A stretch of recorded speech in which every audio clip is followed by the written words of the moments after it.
Jika ada satu nelayan atau satu masyarakat yang tersakiti, maka seluruh rakyat Indonesia juga merasa tersakiti. Betul. Di wilayah kami adalah wilayah tata ruang perikanan dan pertanian, gitu kan?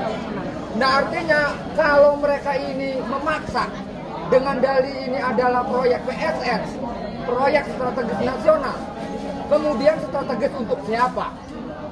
Faktanya kami sebagai masyarakat tidak ada istilah strategis, hidupnya nggak strategis.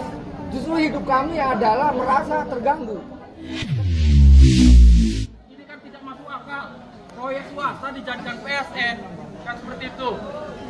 Dan saya meminta kepada Bapak Presiden Prabowo untuk menghentikan proyek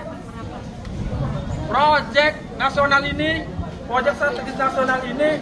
Jangan sampai PIK jadikan proyek strategis nasional, karena ini akan menjadi privilege tersendiri terhadap pengembang. Derita yang dialami oleh nelayan, khususnya yang sekarang sudah dilakukan pengurugan, contohnya nelayan Keronjo, nelayan Monjol, di mana laut dipagari, saudara-saudara sekalian. Laut dipagar sehingga untuk melaut itu memerlukan biaya lebih. Yang dulu hanya 10 liter cukup, nah sekarang 20 liter nggak cukup. Kalau misalnya tidak ada hasil dari laut pulang, maka akan merugi. Saudara-saudara sekalian, bukan tidak mungkin nanti kriminalisasi yang terjadi oleh seperti saat ini kepada Said Didu juga akan terjadi kepada masyarakat kecil nanti. Maka dari itu, saudara-saudara sekalian, kita butuh persatuan untuk melawan. Jika ada satu nelayan atau satu masyarakat yang tersakiti, maka seluruh rakyat Indonesia juga merasa tersakiti. Betul. Saudara-saudara sekalian, mungkin dari saya cukup sekian. Terima kasih. Wassalamualaikum warahmatullahi wabarakatuh. Merdeka! Allahu Akbar! Jadi begini ya Pak, ini dari Pak Heri ya. Ya, Pak Heri dari mana Pak? Saya dari Pontang. Dari Pontang ya. Oke. Jadi begitu sentaranya, begitu beratnya saudara-saudara yang ada di Pontang itu ya, yang dialami ya, hanya karena itu belum jadi ya Pak ya. Apalagi kalau misalnya itu sudah jadi, bagian itu tersingkirkan. Ingat, kita jangan pernah lupa dengan akar ya. Seorang pelaut, seorang penduduk, seorang masyarakat yang ada di lautan, yang biasa dari kecil di lautan, itu tidak akan pernah bisa dipisahkan dari laut. Ingat, kalau masyarakat Bugis, kemanapun mereka akan pergi, mereka akan mencari pesisir, mereka akan mencari lautan, tidak akan bisa hidup di laut. Apakah pernah kita berpikir PIK 1 warga lokalnya itu sekarang pada kemana? Nggak ada yang tahu, ya kan? Iya. Nah, jadi jangan lagi, sekarang ini waktunya rakyat itu untuk menang, betul ya Pak ya?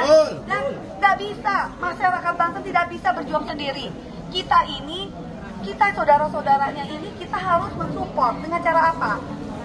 Mengirimkan tim advokasi, kita bersilaturahmi, memberikan kita membawa wali. Karena mereka juga ingin tahu dampak dari apa yang terjadi di pembangunan itu sangat besar. Seperti mangrove itu udah nggak ada, kemarin kita kesana ya Pak ya.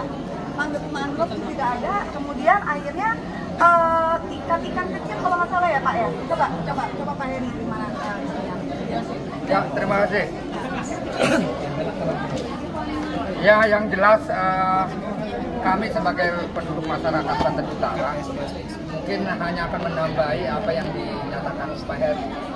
Yang jelas kami ini adalah masyarakat, gitu kan.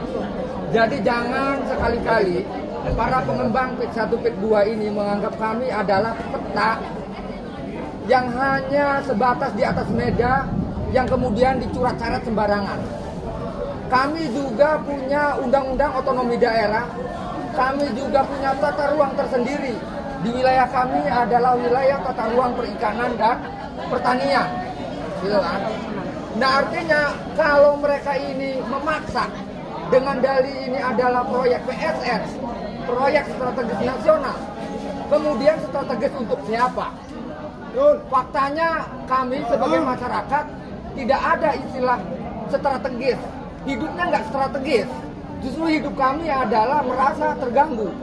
Ketika kami asik mancing, ketika kami asik cari udang, ketika kami asik mencari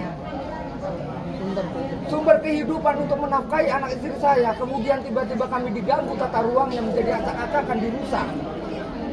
Belum lagi misalnya pertambakan kemudian diganti dengan gedung-gedung tinggi yang kemudian kami juga sebagai masyarakat nelayan yang kehidupannya tidak pernah bisa dipisahkan dengan laut, karena laut dengan kami adalah satu kesatuan yang nggak bisa dipisah. Kemudian tiba-tiba ada bangunan di wilayah kami.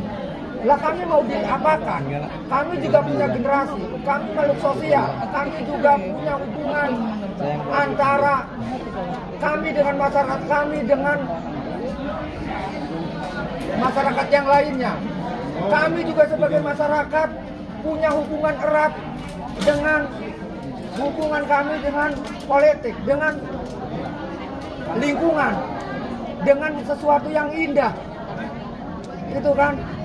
Dengan sifatnya ketuhanan yang kami juga tidak boleh diganggu hubungan kami dengan Tuhan kami yang memerintahkan kami agar supaya menjadi satu kesatuan secara utuh dengan alam, dengan lingkungan.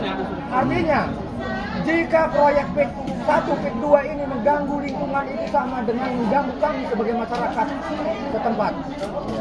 Terima kasih. Jamin Bapak ngomong.